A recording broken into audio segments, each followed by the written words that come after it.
हरे कृष्णा, राधे राधे। आप सभी का स्वागत है हमारे चैनल पर। ज्येष्ठ पूर्णिमा व्रत के दिन जरूर पढ़ें यह कथा और सुने यह कथा, पूरी होगी हर मनोकामना। ज्येष्ठ माह के शुक्ल पक्ष की पूर्णिमा तिथि को ज्येष्ठ पूर्णिमा कहा जाता है और इस दिन व्रत रखने का विधान है। महिलाएं दिन भर व्रत रखने के बाद रात को चंद्रमा के दर्शन करने के बाद व्रत खोलती हैं और वैदिक पंचांग के अनुसार 11 जून को ज्येष्ठ माह की शुक्ल पक्ष की पूर्णिमा तिथि है। इस दिन ज्येष्ठ पूर्णिमा का व्रत रखा जाता है। साथ ही सुहागन महिलाएं ज्येष्ठ पूर्णिमा पर अखंड सौभाग्य की कामना से वट पूर्णिमा का व्रत भी करती हैं। ज्येष्ठ पूर्णिमा का व्रत बहुत ही लाभदायी माना जाता है। कहते हैं कि इस दिन विधि विधान से सत्यनारायण भगवान का पूजन किया जाता है तो जीवन से सभी दुख व कष्ट दूर हो जाते हैं। भगवान सत्यनारायण भगवान विष्णु का स्वरूप हैं और इनके प्रसन्न होने से माता लक्ष्मी भी अपनी कृपा बरसाती हैं। ज्येष्ठ पूर्णिमा के दिन पूजा के बाद यह व्रत कथा अवश्य सुने।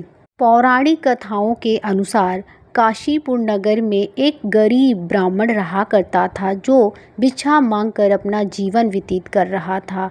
एक दिन उसे भिक्षा मांगते देख भगवान विष्णु ने स्वयं एक बूढ़े ब्राह्मण के रूप में उस गरीब ब्राह्मण के पास आ गए और कहने लगे, हे ब्राह्मण, श्री सत्यनारायण भगवान मनवांछित फल देने वाले हैं, तुम उनका व्रत पूजन करो। इस व्रत को रखने से मनुष्य सब प्रकारों के दुखों से मुक्त हो जाता है।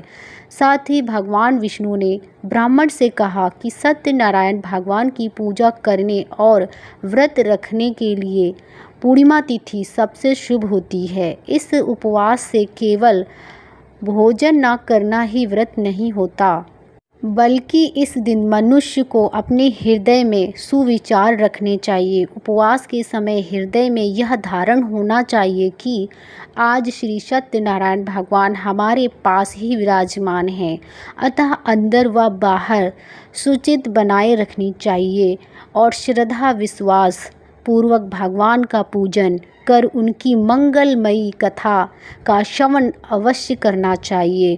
श्री सत्यनारायण भगवान की कथा के अनुसार पूर्णिमा तिथि के दिन व्रत पूजन करना मानव जाति का सम्मान अधिकार है, चाहे वह निर्धन हो या फिर धनवान हो, राजा हो या फिर व्यवसायी हो, ब्राह्मण हो या अन्य वर्ग, स्त्री हो या पुरुष हो।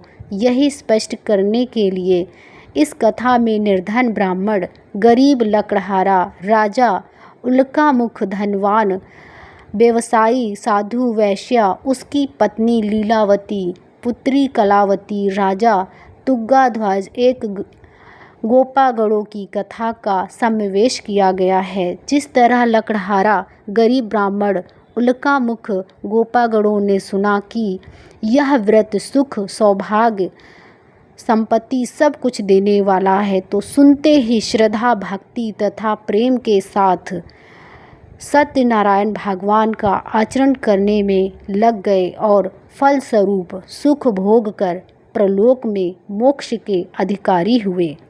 भगवान सत्यनारायण की कथा हमेशा संपूर्ण सुननी चाहिए और संकल्प पूरा करना चाहिए। एक साधु वैश्या ने भी यही प्रसंग राजा उल्कामुख से सुना, किंतु उसका विश्वास अधूरा था और श्रद्धा में कमी होने के कारण उसने मन में प्रण लिया कि संतान प्राप्ति पर सत्यनारायण व्रत पूजन करूँगा। सत्यनारायण भगवान की पूजा के प्रभाव से उसके घर एक सुंदर कन्या ने जन्म लिया। पत्नी ने उस व्रत की याद दिलाई तो उसने कहा कि कन्या के विवाह के समय करेगा। समय आने पर कन्या का विवाह भी हो गया, किंतु उस वैश्या ने व्रत नहीं किया। फिर एक साहूकार अपने दामाद को लेकर व्यापार के लिए शहर चला गया। वह उन दोनों को चोरी के आरोप में राजा चंद्रकेतु ने कारागार में डाल दिया। इतना ही नहीं, साहूकार के अपने घर में भी चोरी हो गई और पत्नी लीलावती व पुत्र कलावती भिक्षावृत्ति के लिए विवश हो गए। एक दिन कलावती ने किसी के घर में श्री सत्यनारायण का पूजन होते देखा और घर आकर माँ को प्रसाद दिया। तब माँ ने अगले दिन श्रद्धा से व्रत पूजन कर भगवान से पति और दामाद के शीघ्र वापसी आने का वरदान मांगा। श्री हरि प्रसन्न हो गए और स्वप्न में राजा को कह दिया कि वह दोनों निर्दोष हैं और उसे छोड़ दो क्योंकि वह निर्दोष है। राजा ने अगली सुबह उनका धन्य धान्य तथा प्रचुर द्रव्य देकर उन्हें विदा कर दिया। घर आकर पूर्णिमा के दिन साहूकार ने विधि विधान से पूजन व व्रत किया। इतना ही नहीं, जीवन भर सत्यनारायण व्रत का आयोजन करता रहा। उसके प्रभाव से सभी सांसारिक सुखों को भोगने के बाद उसे मोक्ष की प्राप्ति हुई। जय हो सत्यनारायण प्रभु की। ऐसी ही वीडियो देखने के लिए चैनल को लाइक करें, सब्सक्राइब करें, शेयर करें और कमेंट बॉक्स में जय श्री हरि अवश्य लिखें। जय श्री कृष्णा।